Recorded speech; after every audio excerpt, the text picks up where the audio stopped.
Grüezi miteinander, bonsoir and good evening. My name is Sandra Liuba and I'm the Vice President of the Swiss-Canadian Chamber of Commerce.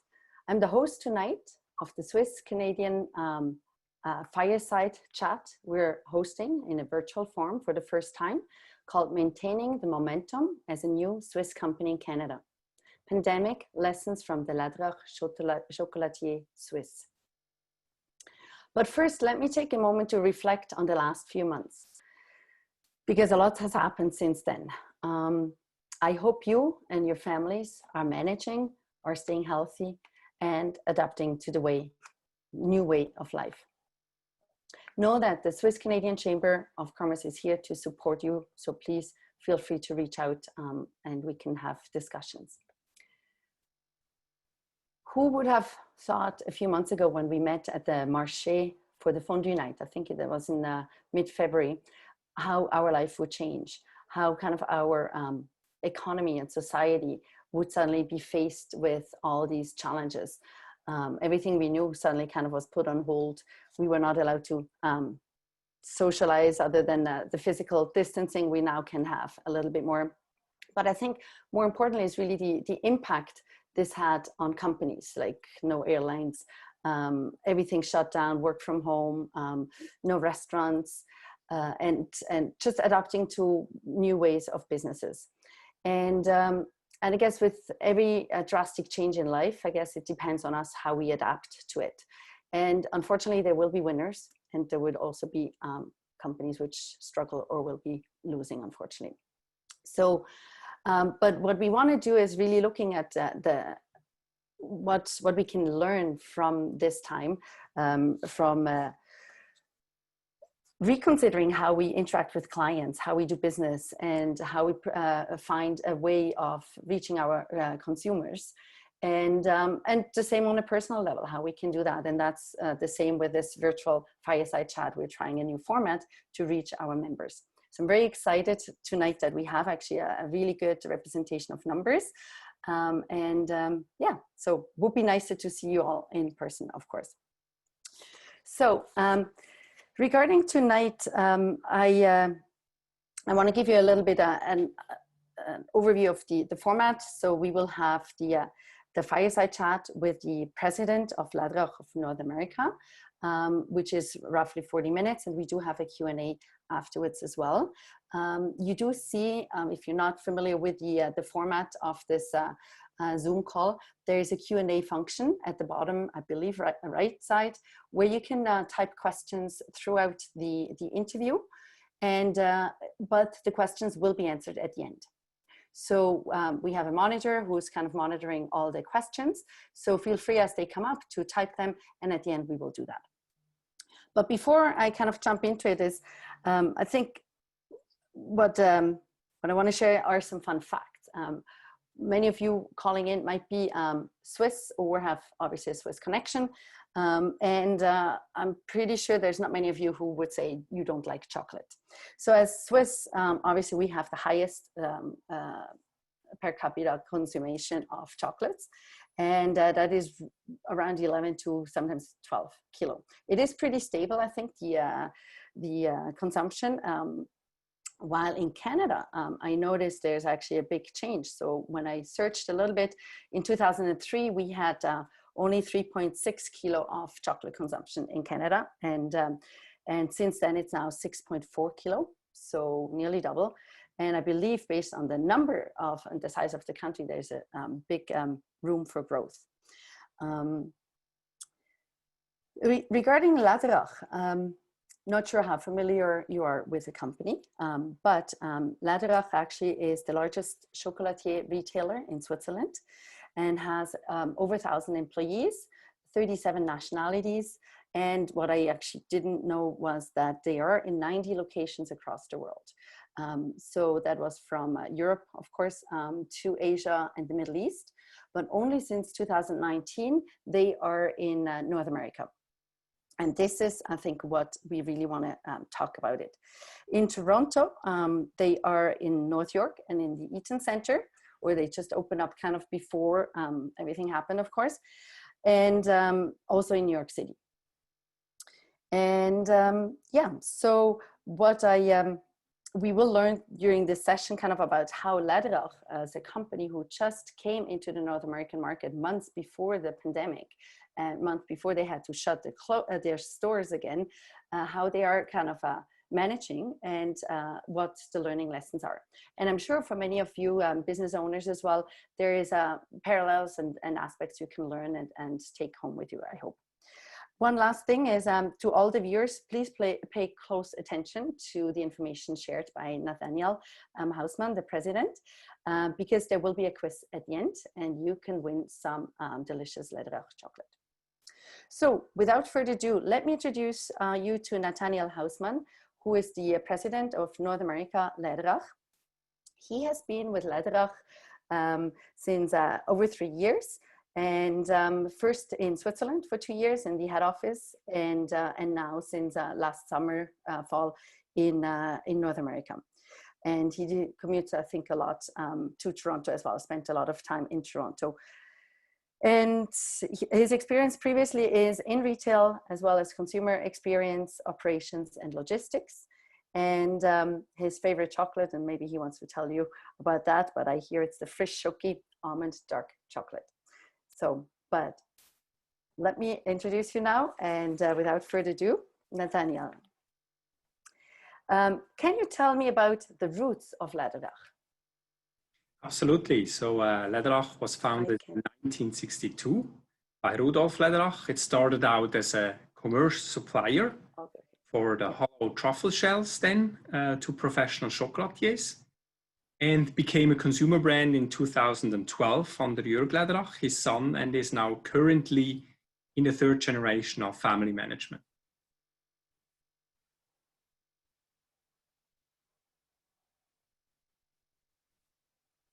Perfect.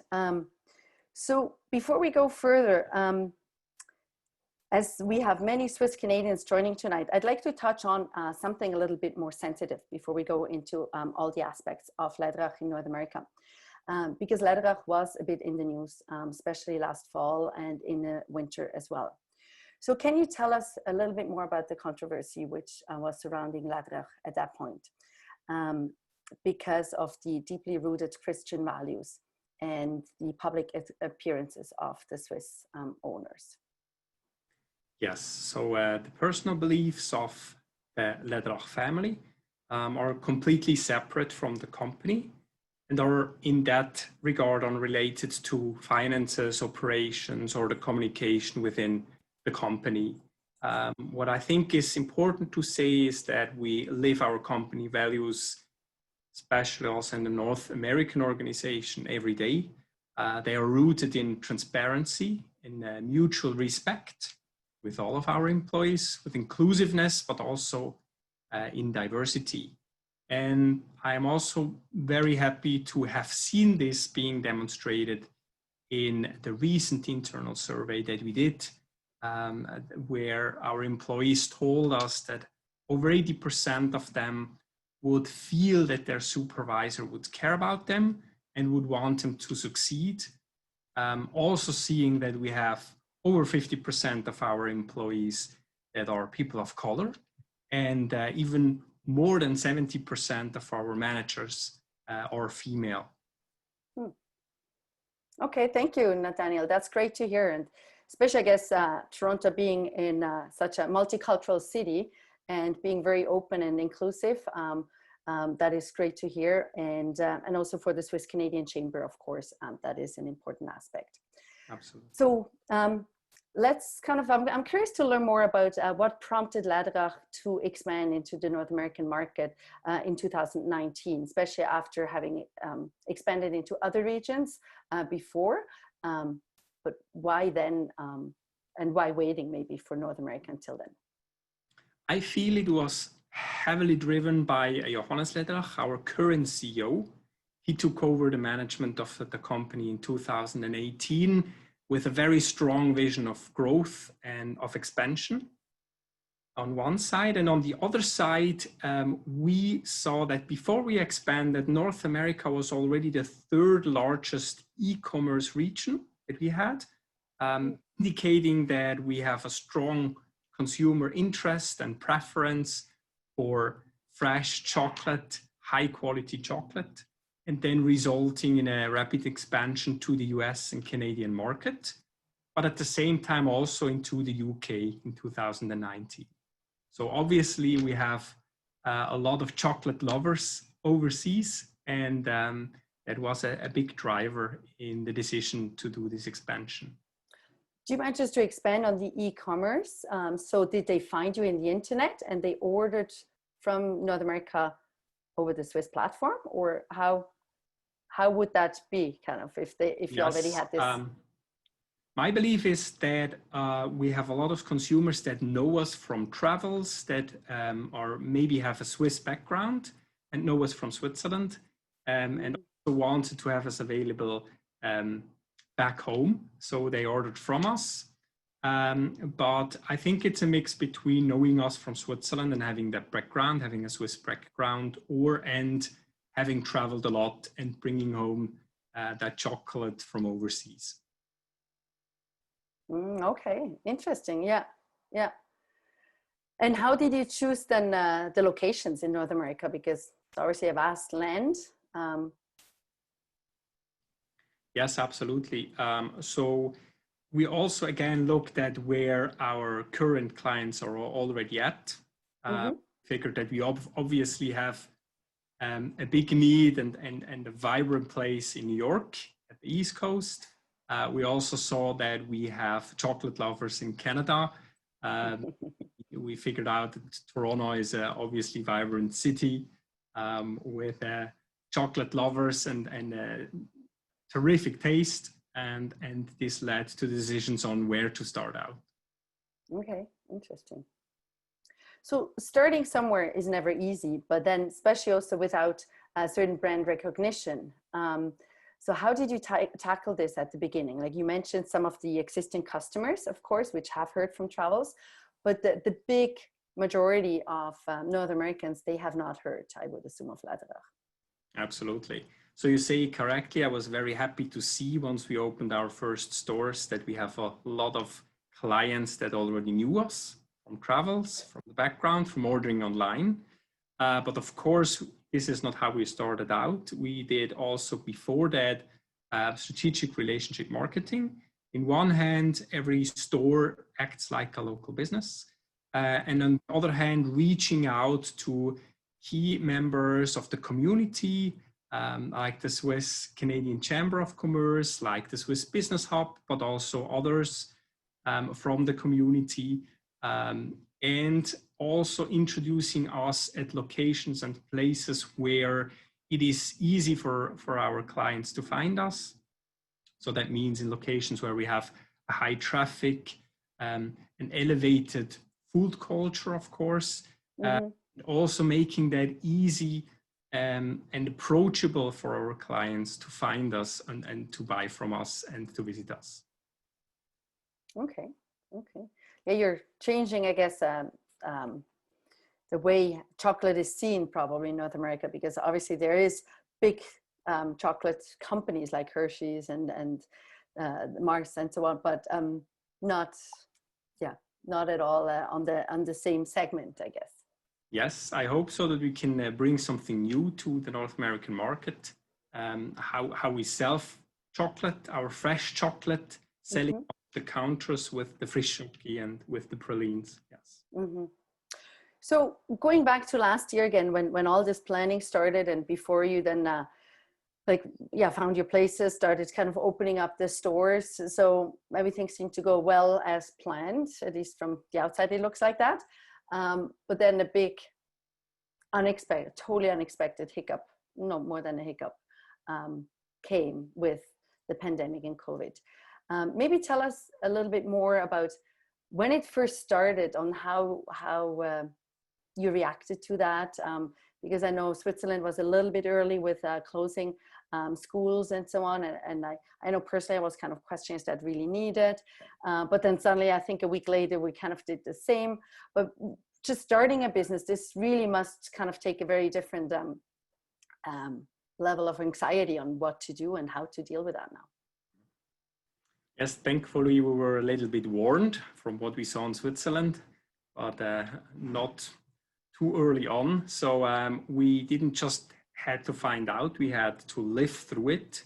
As you correctly said, there was a high uncertainty concerning the business. When do we have to close our store? What about our team members? But also said a high uncertainty with the employees with closing a store. And the reaction was that we all had to pull together. Every person had a different task during that time. So I had senior managers helping packaging boxes because e-commerce increased to very high numbers because we had to close the store. So clients followed us through the online channel, thankfully. But and store managers were suddenly confronted being professionals in logistics, changing into an e-commerce business. So what we had to do very quickly, and I'm very thankful we were able to do so, is changing actually from a 90% brick and mortar retail company into 100% e-commerce business. And that was only possible with everybody pitching in from the team and also taking on tasks and roles I have never done before. Did you feel kind of like everyone was really kind of pulling together and helping kind of because want to kind of make it work? So even though their roles totally changed, like how was it for the employees? Yes, of course, at the very beginning with closing the stores, it was a big shock. It was also a big question, what happens in the preceding days, in the next months and weeks. But what I felt helped a lot is having this openness, having also this mutual respect in the team to communicate very openly what we try to accomplish, which is keeping our team and our chocolate family members, as we call them, safe. But also looking out that we can keep ourselves and everybody in the business as far as possible. Interesting, yeah. Yeah, I guess open conversation becomes very important because there's, I guess, on all levels, also from the management, is still a lot of question mark. What should we do? How should we do it? And the more open we communicate, the more everyone can really pull it together and become seeing ourselves as a team, as I said, but also multiple people from senior management pitching in, standing next to store associates, standing next to e-commerce associates and helping out. And I think this really enhanced and helped us not only operationally, but also from a trust point of view to manage this environment and this situation very well together. So I guess you touched on the challenges, but what are the main challenges you faced during that time, especially as a subsidiary also of a Swiss company? Because you're still connected. I don't know, kind of decision power if you have to get the okay, and especially everything had to be fast, right? Like we had to kind of react immediately. Tell us a bit about that, please. You are correct. Taking into consideration that we are still a very young local organization, we at that time had still a lot of support from Swiss team members from Switzerland that helped building up a new organization, that helped in training local employees and bringing the knowledge to North America. And we were faced with the challenge that they had to leave the country due to the travel ban pretty much immediately. So within hours of notice, I think 24 or 48 hours, they had to depart. And that put, of course, a huge challenge and pressure on the local team, suddenly being self-reliant and being able to manage everything, not having finished the training phase. And secondly, in an environment that is additionally challenging and fast changing at the same time. So that was a big challenge. I think it worked out very well. But yes, these were some obstacles that we faced. Hmm. How was it really from the logistics? You mentioned before kind of that there was suddenly this increase in e-commerce because people couldn't come to your store anymore to buy. And I guess we all were supposed to stay home, in addition, of course. How did you do it logistically as well? You said like so many managers also had to help with that, but did you still have like a warehouse where you were doing the packing, or how was that actually? Because I'm from the banking field, so we had to stay home and there's no way we could go out into our building. So I would be interested in learning more about that as well. Mm-hmm. So you're correct. You know, the supply chain and logistics is a huge factor, taking into consideration that we have all our chocolate produced in Switzerland. So we're Swiss, which makes us dependent, of course.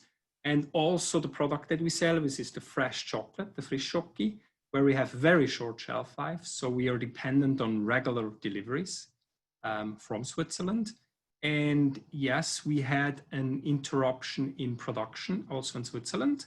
And imagine if you have suddenly about 90 stores worldwide that have to close and you rely solely on e-commerce, that has a huge impact on the demand and the possibilities to sell, and that also impacted production. So that was partially and during some time fully closed. What we also faced is, of course, a limited availability when it comes to flights, to cargo flights for our chocolate, different schedules in logistics, limited, reduced, so that it resulted in a limitation in the product assortment that we could actually offer during that time. So at some point we ran out of Frischschoki, but we had the possibility to rely on other products, still having pralines and other products to offer our clients. That helped. And now you also asked, how did you do it operationally? So what we did do is, we are at the moment still not on a size where we have our own big warehouses. That forced us to actually transform our stores into e-commerce centers. Of course, with the health and safety measurements that were given and with the guidelines that we had to implement, and that was possible. But basically, our shops turned into an e-commerce logistics center. Interesting. I wasn't actually thinking for a moment about the supply with a plane, kind of that would be an impact. But of course, there's What was then, from all these aspects, what was the most challenging of them, or where did you learn the most out of these challenges? I think big learnings were that what I initially mentioned is pulling together, having a high trust and in the team to be able to live through these challenges. And the high challenge was that more or less everyday adapting environment. So closure, new regulations, can we be open, can we not be open? Can we run an e-commerce, can we not run an e-commerce? What are the rules? Who is exempt, who is not? And I think it's only possible, and that was my learning, a very fast decision-making is key in such an environment, even more. It generally is in management, but it's even more in such an environment. And the second is having a company culture of trust, of respect from everybody from the team to pitch in and to live through this environment, and to have everybody basically on board to also implement this fast changing environment and these decisions that are needed.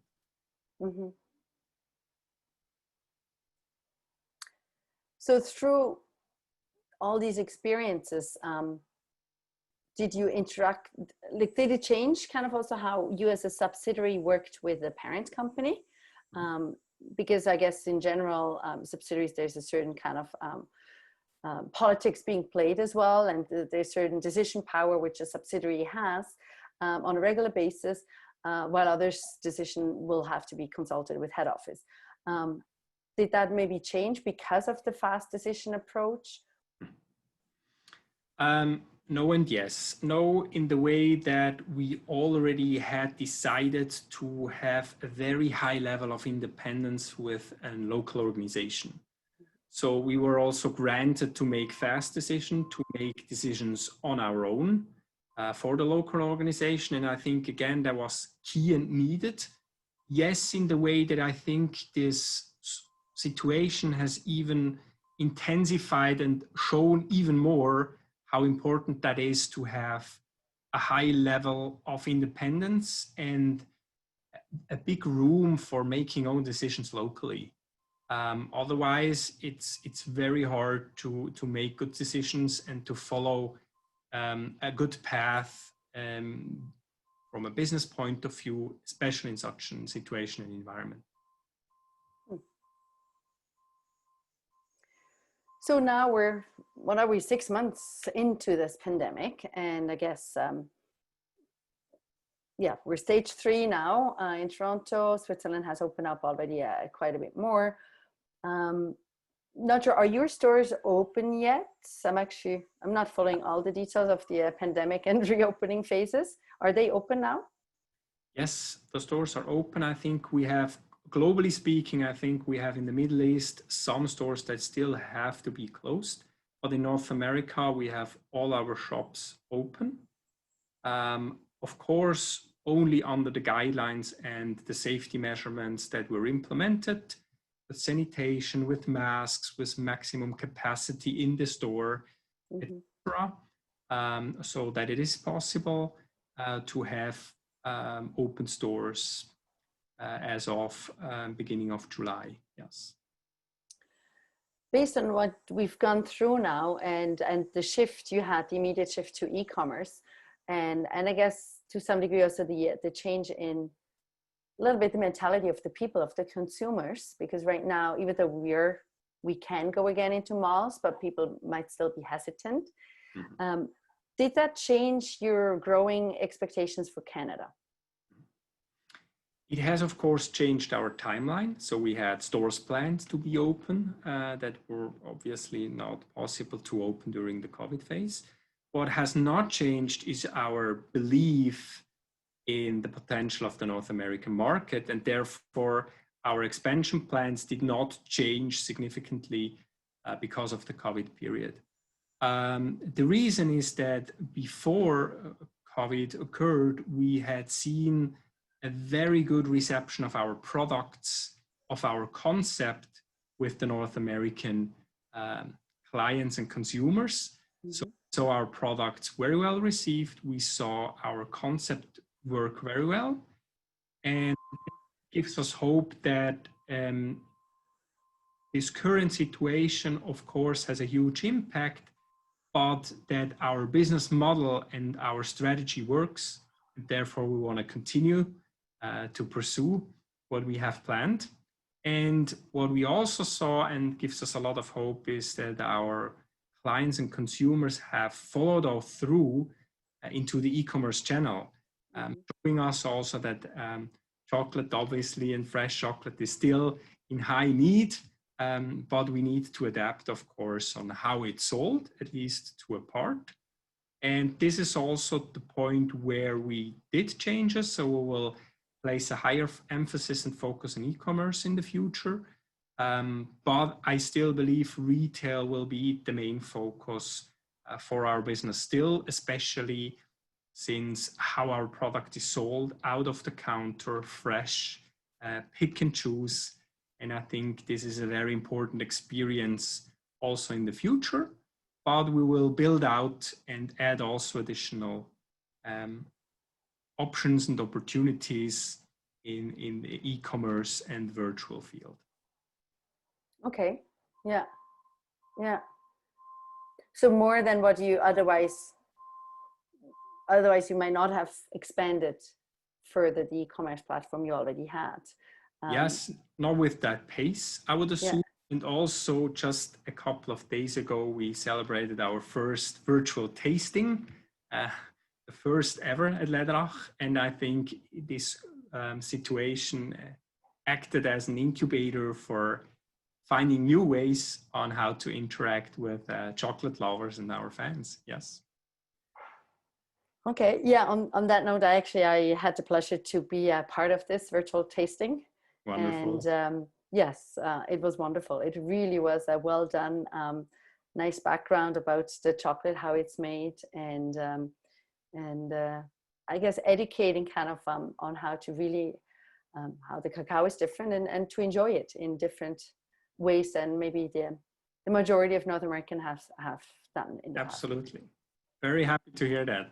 Yeah, so that's great. Okay, so maybe based on the workplace policies and so on, you touched on it before, kind of on how your team and so was really flexible and had to adapt, and all the roles changed.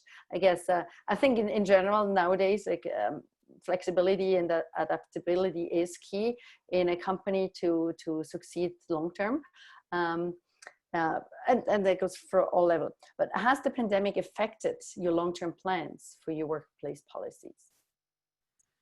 It has affected short term, of course, on one hand, adapting to the needs and the guidelines of safety, measurements and precautions, yes. And I think, and I believe we have to follow that also in the future for a longer term, with having a high standard of safety and sanitation at the store, following these guidelines of physical distancing, and that will stay with us for quite some time, I believe. On the other hand, we made quick adaptations when it comes also to catering to the needs of our staff members and team members, talking about working from home, having a higher flexibility in doing that where possible. But we did not completely overall change our policies in this regard, but had a big advantage in being an organization that is young, that has a high freedom of decision making to really implement and cater to those needs right at the time when that was needed. Mm-hmm. Mm-hmm. Excellent. One thing you mentioned before, and I didn't pick up on it, was that during the pandemic, or what affected change was you had to cancel or delay, I guess is the better word, some of the expansion plans in North America, that you had actually other stores opening planned. What stores were that? And then there's a follow-up question to that. Yes, we had originally planned to open our flagship location in New York at Fifth Avenue. That was an impact. We were in the build-out stage of that location, and there was also a construction stop in New York for about 3 months. So that gave us a big delay in building out that location, and it was actually planned to open in spring to summer that year. Hopefully we can do that before the Christmas season. But we faced a delay there, and we have a second location at the American Dream Mall that is in New Jersey, very near from Manhattan. This location is fully built out, but unfortunately the mall is at the moment not able to open, and there we have to wait until the mall can communicate on what measurements and guidelines they are open, the mall are able to open the mall. So those were 2 locations where we faced delays. We did not change on what we planned to do there, but we have delays. Mm-hmm. Mm-hmm. So that's, I guess, one of the hard aspects is also the financial implication then, right? Because obviously you have agreements, you have kind of contracts, you pay leases and so on.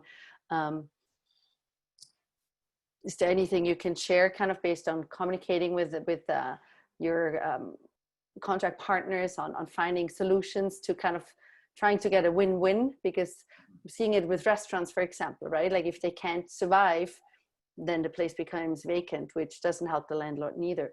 Is there any tips kind of you can share with us, which maybe as a new company here, you could kind of play that it is a little bit of win-win? Absolutely. I think the advice is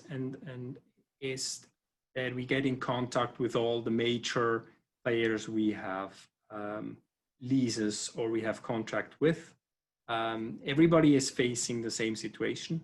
And my experience is that it helps a lot reaching out proactively to the partners, business partners, and just start discussions and talks about how it is possible to mutually be successful throughout COVID and also past that. And yes, as we are a retailer, we have to look into that with landlords. We have to look into that also with other partners. But it helps. It needs time. But we had very good experiences in doing so. And in certain points, it's still ongoing. But in a lot of situations, we already are on a very good path, also on a situation that helps both parties. And this is a big ongoing topic currently, yes. Mm-hmm. Mm-hmm. Is there anything else you'd like to share about adjusting the North American business model due to the pandemic? Like you mentioned, the switch to e-commerce. Yeah. Or is there any other adjustments? Yes, I think the very key is good communication there. And I saw just that emphasized in that situation. Being open, including everybody from the organization, and with that, being able to build up a high trust that helps actually implement what is needed. Because at the end of the day, we are all in the same team. We like to bring fresh chocolate to our clients today and also in the future. And we can only accomplish that in such a fast changing environment if we have a good communication, a good transparency, and building trust with a team that is wanting and following through that time. And this is a big game changer, I believe, seeing in this environment and in this situation currently. Mm-hmm. So as the North American head kind of Läderach, looking back, is there something you wish you would have done differently? And looking forward, what kind of are the biggest learning you want to kind of bring forward, like communication you just mentioned, for example, being inclusive? I think the big learning, as I said, is communication, is having everybody in the same boat on the team. I think this was a key, and I would do this exactly the same as we did, or even more. Talking about what would we change, maybe even earlier and even more than we did. Having that openness, having that frequent communication, and looking back, maybe being set up better for also communicating, being able to communicate on a continent rather than a country. I had the privilege to be in Canada for quite a long time, not being able to travel. And we developed very good communication tools to include everybody across the border.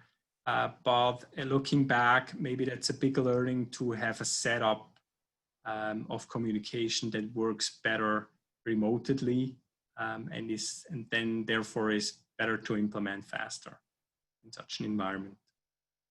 Mm-hmm. Perfect. Good. Thank you. Yeah, I think obviously the pandemic has brought a lot of hardship, but I think it also brought opportunities to companies. It was kind of amazing to see how much faster certain projects suddenly could get greenlit and be advancing. And so, yeah, so thank you very much for sharing all this insight. At this point, if you're okay, Nathanael, then we switch to some of the questions the audience might have. Mm-hmm. So let's start. We have from Eros Robiani from the Swiss Business Hub the questions. Since airlines are struggling with passengers volume, and I recall your fresh chocolate is sent by air freight, how have you seen a decrease or an increase in transportation cost for your business? We have seen an increase in transportation costs, especially throughout the pandemic. I just recalled the rates for shipment had quadrupled during that time. But we see now that the availability now also enhances and gets better, that we are not at coming back, but we're on the way on coming back to prices that are more moderate. Yes, that was a temporary spike, still is. And we are also looking there into having a better optimized logistics, looking into the future. Yes. Okay, thank you. Next question is from Johan Rodwit. In a longer term, do you think you will go back to continue building brick and mortar stores, or will you just focus on being e-commerce?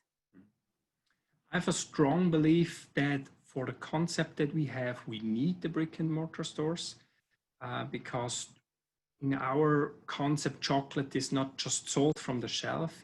It's meant to be an experience with all the five senses coming to our store, seeing, getting the aroma in the store, tasting, and having the experience of buying chocolate out of a counter, fresh, with pick and choose and taste.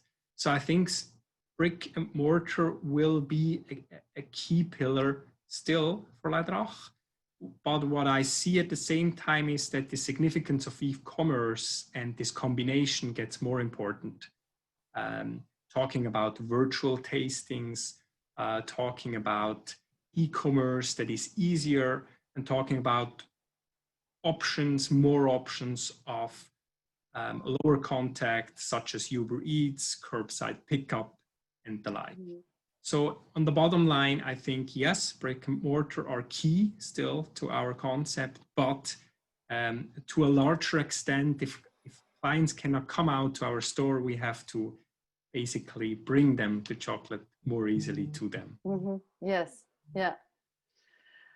And I guess on that, just kind of a follow-up question, we touched on the virtual tasting you have hosted just a week or so ago. Michele Sanocello asked, how did you do actually this virtual tasting? How can you do a chocolate tasting when you're like looking into a screen? Basically, we have the chocolate world master on TV and we send clients chocolate, and with that it works. But of course, we had a good setup on how to do that. So clients could order a tasting box with a code in it and then have access to a virtual tasting event. Of course, everybody is then at their home and not in a group, but we had professional chocolate master on TV explaining, giving background, and then having our clients and consumers and fans joining in, having the chocolate in front of them and guiding them through actually the tasting event. And that was very interesting to see because tasting is such an in-person or right there thing, but seeing how well that worked out with that interaction and still being able to conduct that. And we had very good feedbacks also from the group and the participants. And we're looking into how we could develop that and continue that in the future.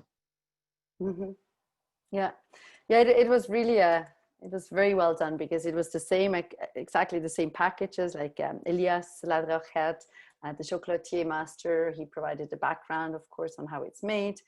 And I had my two sons join in. So we were in the backyard, we had our tasting kit, and yeah, so they were really fascinated by just learning to really appreciate the chocolate. I mean, I always tell them if they get the good Swiss chocolate, then they have to enjoy it and eat it differently. But so, yeah, so highly recommended.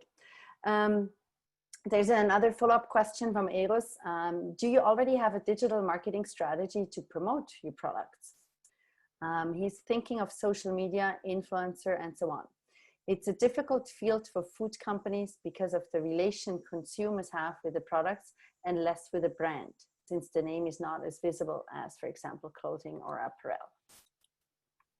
Yes, we do have that. Of course, this will need some adaptation now with the new environment and the new situation. But certain parts are not new. For example, working with influencers, bringing the experience closer to consumer and clients also virtually.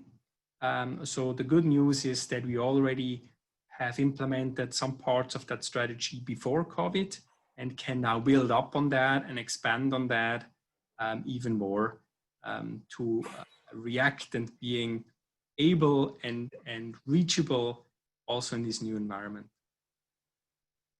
Mm-hmm. Interesting.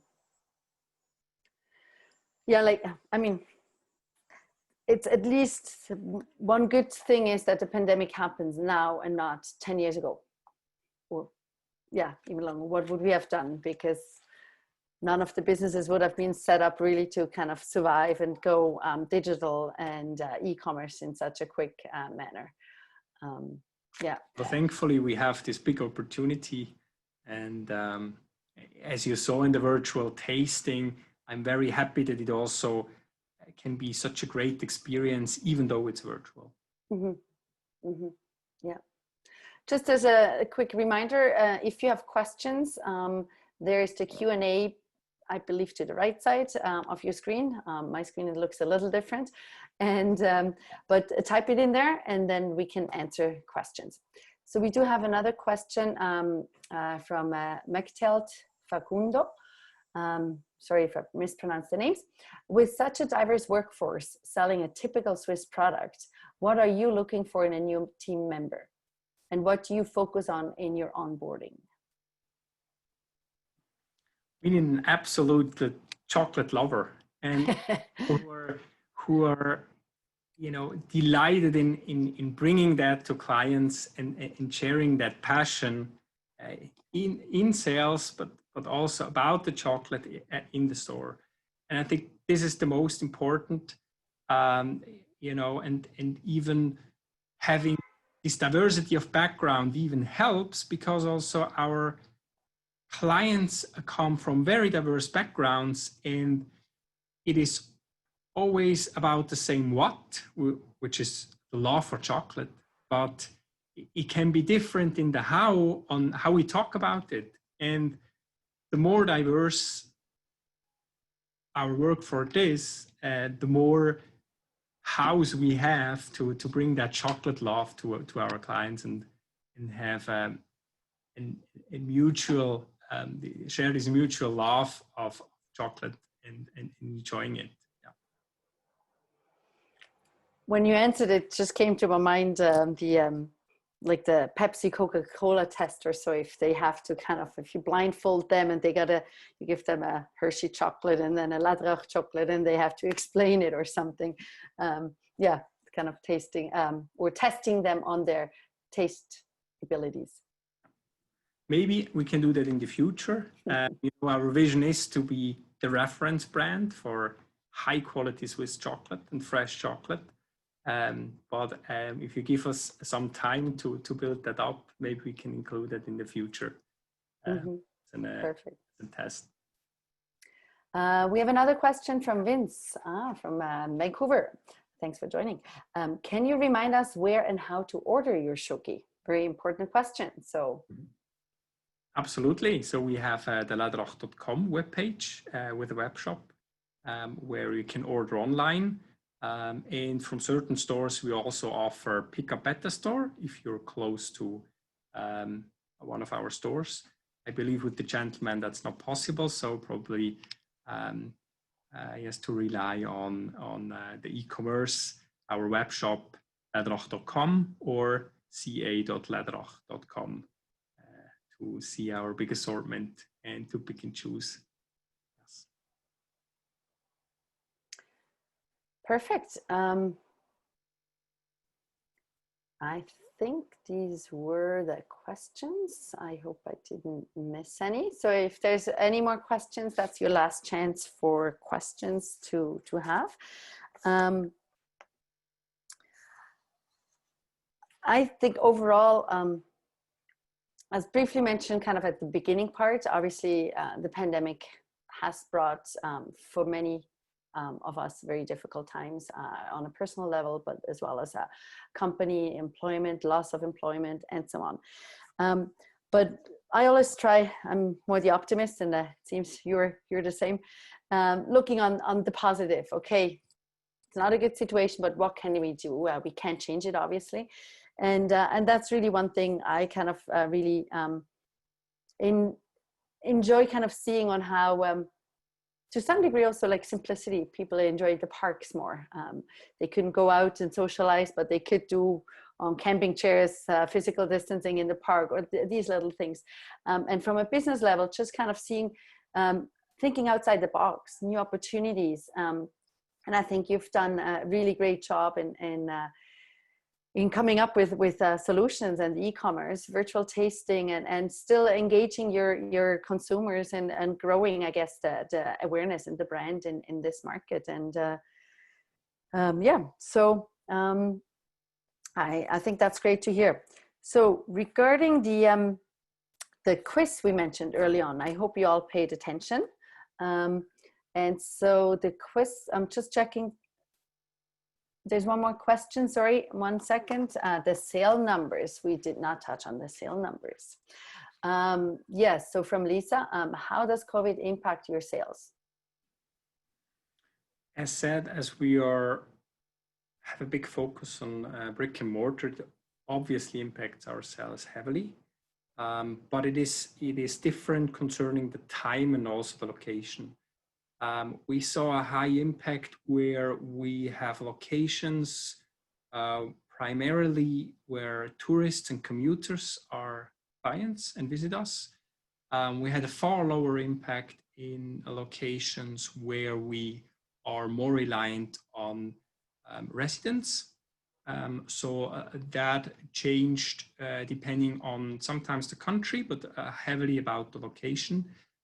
We are very happy that we could make up to a significant degree with the e-commerce, but we are not back there where we would have expected to be half a year ago. Yeah, so I guess all the timeline has shifted. Has it shifted by 6 months or has it shifted by more?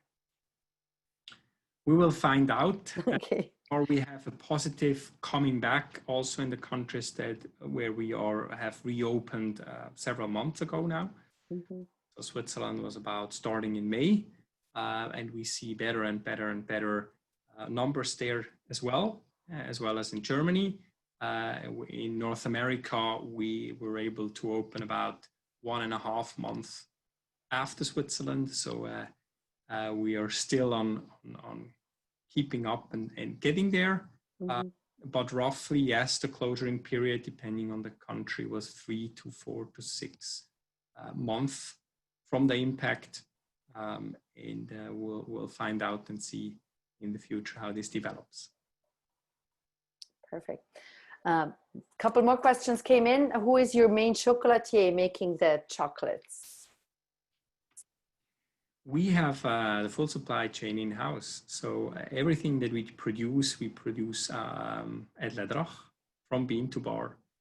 So we buy the cacao beans, source them directly from farmers, have direct relationships with them. And then from that point on, we produce everything in-house, be it frischocchi, be it pralines, with own roasting, own couverture, and own final products until we then sell it in our own stores to the consumer.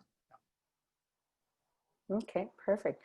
And you mentioned another last question probably was the company when it started. You mentioned kind of the third generation, but what actually was the year kind of the first Läderach chocolate store was opened up? Mm-hmm. So Läderach entered into the retail 2004, but the rebranding happened in 2012. So that's when the stores got rebranded. The Läderach Chocolatier Swiss brand was developed in the meantime. So in 2008, there was the new retail brand Läderach Chocolatier Swiss. And those were the steps actually leading to the stores and the branding of Läderach Chocolatier Swiss. So it was not from one day to the other, but it was a journey on building up that consumer brand in the to Läderach new retail market. Perfect. Okay, thank you. So back to the quiz I mentioned before briefly. So it is important that to know that once I read the questions, the first one to answer correctly in the chat room. So there's a chat. Now it's not the Q&A section, just as a little reminder, there's another box, I think 2 over, which is chat. So right there you answer. And the first one which comes through will win some chocolate. So the winning aspect will be a complimentary chocolate box from Läderach, of course. So the question is, pay attention, what does Läderach want to be most known for? Is it A, milk chocolate, B, freshest chocolate, or C, chocolate truffles? Submit in the chat your answer.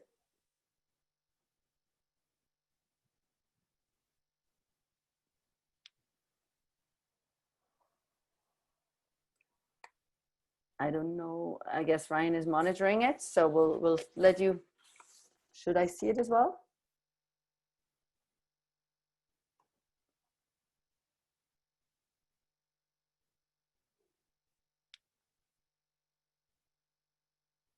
I'll repeat the question. I assume I only got a name, but does that mean that Johan Rodwit was the first one with the correct answer? Yes, okay. So we have the winner. Congratulations, Johan. We will contact you or stay on for a moment, and we will contact you to get your details afterwards so that we can mail it to you. So you will be receiving the complimentary chocolate box from Läderach. Enjoy that.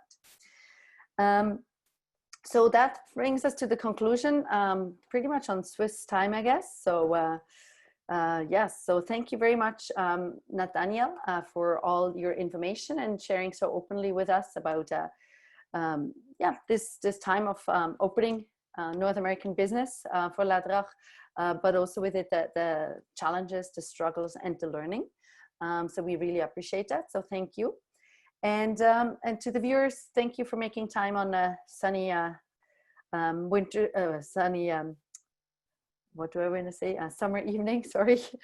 And I just want to remind you to stay informed about events and latest news. You can also follow the Ladra